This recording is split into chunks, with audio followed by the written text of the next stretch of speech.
بسم اللہ الرحمن الرحیم۔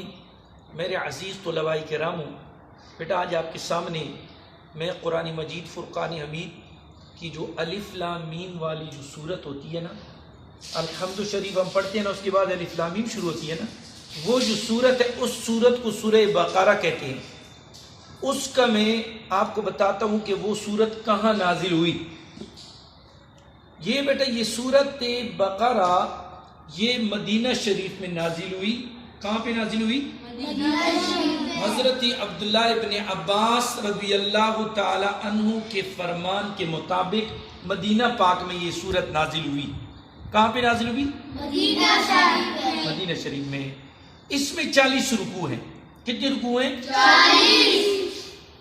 اور اس میں جو آیات بینات ہیں وہ 286 ہے، 286 آیت ہیں۔ کتنی آیت ہیں؟ 286 آیت ہیں۔ اور اس سورت کو سورہ بقرہ، بقرہ کیوں کہتی ہیں؟ بقرہ بقرہ یہ کیا وجہ ہے کہ اس کو بقرہ کہا جاتا ہے؟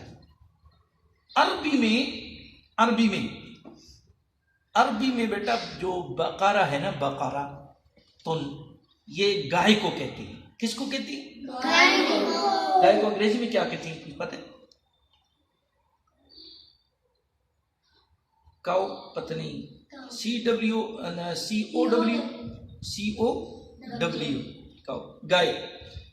بقرۃ عربی میں گائے کو کہتی ہیں، ٹھیک ہے۔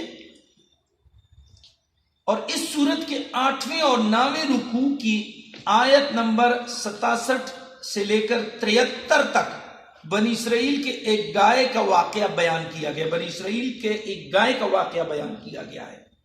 اس کی مناسبت کی وجہ سے اس سورت کو بھی سورہ بقرہ کہتے ہیں۔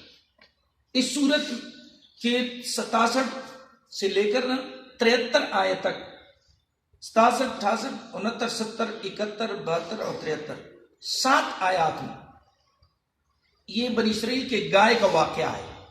تو اس کی وجہ سے اس سورت کو بھی سورہ بقرہ کہتے ہیں، ٹھیک ہے نا۔ اس بنی اسرائیل کے اس گائے کا واقعہ ہے نا اس میں، تو اس وجہ سے اس کو سورہ بقرہ کہتے ہیں۔ بات سمجھ میں آ گئی نا؟ یہ مدینہ پاک میں نازل ہوئی، اس میں 40 رکوع ہیں اور 286 آیات ہیں، اور بنی اسرائیل کے گائے کا اس میں واقعہ ہے، تو اس کی وجہ سے اس کو سورہ بقرہ کہتے ہیں۔ تو امید کرتا ہوں آپ کو سمجھ آئی ہوگی۔ اللہ پاک ہمیں قرآن مجید فرقان حمید برہان حمید کو پڑھنے، سمجھنے، اس پر عمل کرنے کی توفیق عطا فرمائے۔ وآخر دعوانا ان الحمد للہ رب العالمین۔